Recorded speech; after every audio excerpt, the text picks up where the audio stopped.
O homem que não dormia. Desde a noite em que encontrou o misterioso artefato, a vida de Henrique mudou de forma irreversível. Ele era um homem comum de Teófilo Otoni, pacato e rotineiro, até aquele fatídico dia. O artefato, uma pequena caixa de madeira com inscrições antigas que ele encontrara em uma loja de antiguidades, parecia inofensivo. Mas a sensação de desconforto que sentiu ao tocá-la foi o primeiro indício de que algo não estava certo. Naquela noite, ao deitar-se, Henrique sentiu um peso invisível sobre ele, uma pressão que o mantinha acordado, forçando-o a manter os olhos abertos. O quarto, antes familiar e acolhedor, tornou-se um espaço opressor. Ele olhava para as sombras que se estendiam pelas paredes e sentia uma presença estranha, como se algo o observasse, esperando pacientemente. As primeiras noites sem dormir foram exaustivas, mas ele achou que era apenas ansiedade ou algum distúrbio passageiro. No entanto, à medida que os dias passavam e o sono não vinha, a realidade começou a desmoronar ao seu redor. A exaustão consumia seu corpo e o cansaço deixava sua mente à beira da loucura. Mas o pior ainda estava por vir. As sombras, que antes eram apenas formas indistintas no quarto, começaram a ganhar consistência. Ele as via pelo canto dos olhos, movendo-se pelas paredes, aproximando-se de sua cama, como predadores silenciosos. Durante o dia, elas permaneciam ocultas. Mas assim que a escuridão tomava conta da cidade, as sombras voltavam a se manifestar, sempre mais próximas, sempre mais ameaçadoras.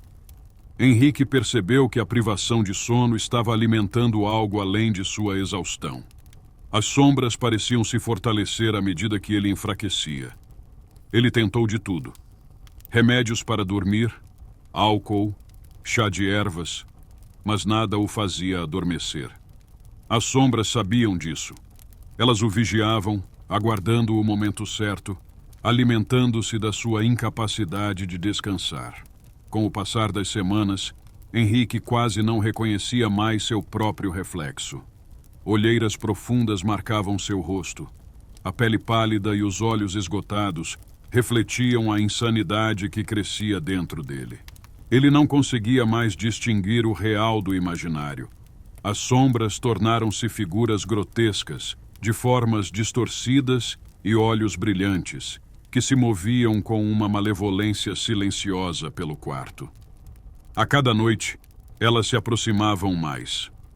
Henrique começou a ouvir sussurros, palavras que ele não entendia, mas que o enchiam de terror. O medo o consumia. Ele evitava olhar diretamente para as sombras, mas sabia que elas estavam sempre ali, à espreita. Quando finalmente tomou coragem para encarar uma delas de frente, viu algo que congelou seu sangue. As sombras, agora com formas quase humanas, estavam tentando sair das paredes, como se a realidade fosse apenas uma barreira fina que as separava de seu mundo. Elas estendiam braços longos e esqueléticos, tentando puxá-lo para a escuridão. Henrique, desesperado, jogou a caixa do artefato contra uma delas, mas isso apenas provocou uma risada gélida e sinistra. Naquela noite, ele percebeu que não havia escapatória. As sombras o cercaram completamente. O tempo já não fazia sentido para ele, e o cansaço extremo o deixou à beira do colapso. Ele sabia que se adormecesse, ou se permitisse ser puxado pelas sombras, algo muito pior aconteceria. Mas sua resistência estava no limite. Quando a última centelha de energia deixou seu corpo, Henrique sentiu um puxão. As sombras finalmente o arrastaram para o mundo delas. Um abismo sem fim onde o tempo não existia, onde o cansaço seria sua eternidade. Ele se tornou parte da escuridão, vagando sem forma, perdido no meio de sussurros e rostos distorcidos. Dias depois, seus vizinhos o encontraram imóvel em sua casa, com os olhos abertos e vidrados, como se estivesse acordado. mas sua mente havia desaparecido para sempre. E à noite, na casa vazia, as sombras ainda se movem, sempre à espera de sua próxima vítima.